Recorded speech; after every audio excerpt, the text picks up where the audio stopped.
but on the Lennon's Jewelers hotline, he is WWE Hall of Famer. He is Hacksaw Jim Duggan. Hacksaw, good morning, my friend. How are you? Well, good morning, everybody. But, the first thing Hacksaw's got to do is give a big, oh! Yes! Yeah. My life is now complete. Me up. Gets me going this time in the morning. I'll tell you what, that was better than a cup of coffee, my friend. Yeah, I always ask Ric Flair that. Woo! I'm like, Rick, are your trunks too tight? I don't get it. Hacksaw Jim Duggan coming to Central New York. It's the 2x4 tour this Saturday at DePaulo's in Rome. Details are at comedycny.com.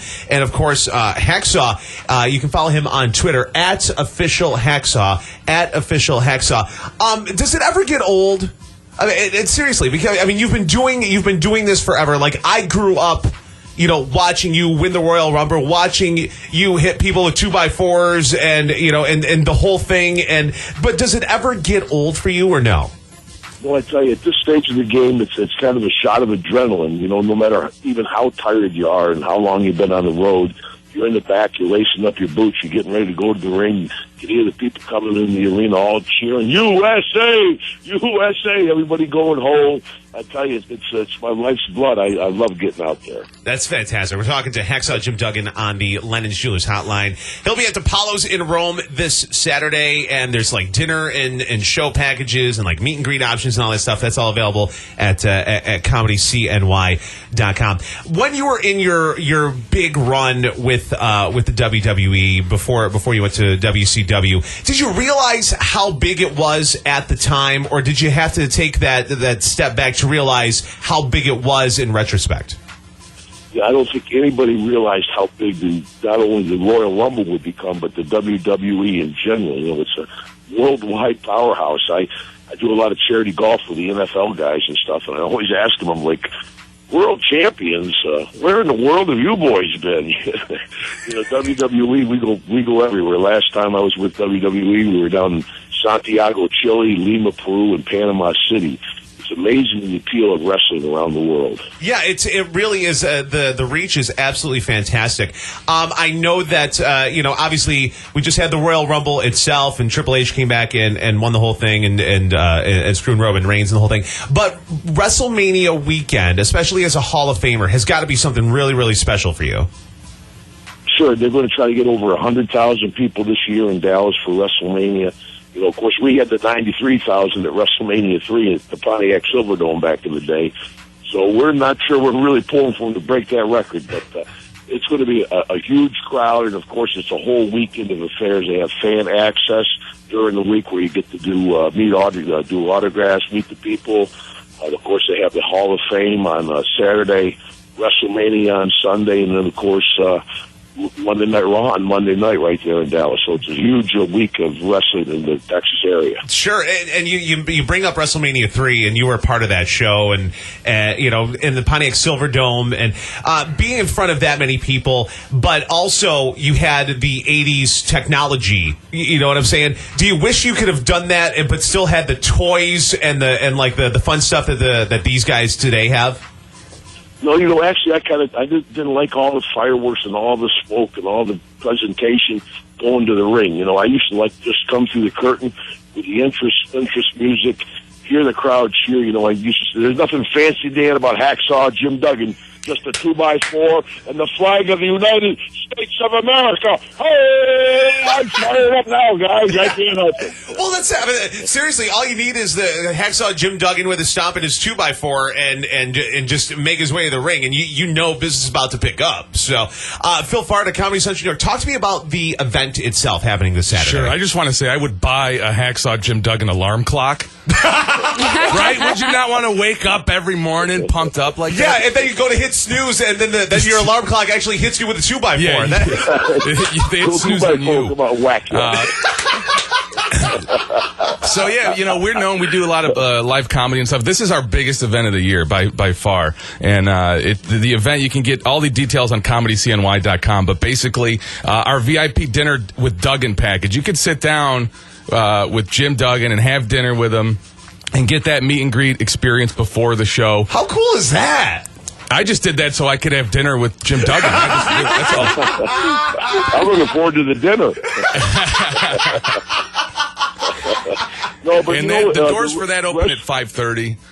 The show itself, the doors will open at 7 for general admission, and then we're going to kick things off at 8. There's a rumor that we got sort of a unwanted appearance by 2CW, Bin Hamin, who you're familiar with. Oh, yeah. I'm yeah. We're trying to keep him out. I don't know what's going to happen. I mean, yeah, I have a feeling that maybe some action there. Have board, will travel. Now, was it? Now, I heard was it true? And just remembering that we're on the air, I heard that there was an infamous story with you and the Iron Sheik getting pulled over in Florida back in the day. Was the rumor that I heard true about that or no? Well, it wasn't. It's Parsons. It wasn't in Florida, brother. It was up in New Jersey. Oh, okay. Yeah. Back in the '80s, man. Yeah, and. So it was a huge blight on my career. I was lucky to recover from it, of course. The worst part about it, people think me and the Sheik are friends. I can't stand the guy. I just gave him a ride that It's amazing how the business has changed because, people back in the day, people were really, especially in the business, there was your good guys and your bad guys, and, you guys had to keep separate and the whole thing. And now, the rules have changed and, people kind of know about storylines and whatnot. Do you think that was good for the business or do you think that was bad? Well, I kind of liked it. It was kind of closed. Nobody knew what was going on behind the curtain. But, one of the big misconceptions about wrestlers, they go, well, you guys are all good friends, aren't you? I said, oh, yeah, we all compete for the same money. We're real good friends. What did I tell a young guy? I said, you go, I want to be a WWE wrestler. I said, well, understand, there's 1,500 NFL football players, 1,000 NBA basketball players. There's 100 WWE wrestlers. It's television. It's more competitive than sports. People don't see it as a numbers game, but it's a very competitive business. Absolutely. Who is your favorite person to work with? DiBiase, $1 million man. Yeah, he was. I wrestled Teddy thousands of times all over the world, and he was a second-generation wrestler. So those guys are usually just a little more polished, a little better in the ring. And Ted really taught me a lot because I didn't know nothing when I got in. How did you get in? Tell me about how you got into this? Well, I was a football player. I'm from Glens Falls, New York, right up the road there from you guys. Right. And, I played my college ball for Southern Methodist University in Dallas, Texas, and I met Fritz von Erich on a fluke. He said, you should be a wrestler. And I'm like, I ain't going to play pro football my whole life. Forget it. And I was with the Falcons in 77 and the Argonauts in Canada in 78. 2 knee surgeries, and I gave Fritz a call and made the move to wrestling in 79, and it's worked out great for me. It absolutely has. We're talking to Hacksaw Jim Duggan on the Lennon's Jewelers Hotline. You can follow him at Official Hacksaw on Twitter, and he'll be at DePaulo's in Roma, Comedy Central New York, the 2x4 tour, ComedyCNY.com for all the details on that. Who do you enjoy now? Like, as far as the product is now, because I'm sure you keep up to date with WWE. Who do you enjoy now as far as in ring? Well, a little bit. I don't watch it as much as a lot of folks think. I said that'd be like a butcher watching him cut meat on his day off. After 35 years in the ring, I don't watch a whole lot of wrestling, but there are some young, impressive kids. I always liked that Dolph Ziggler. I thought he would be a huge marquee player for him.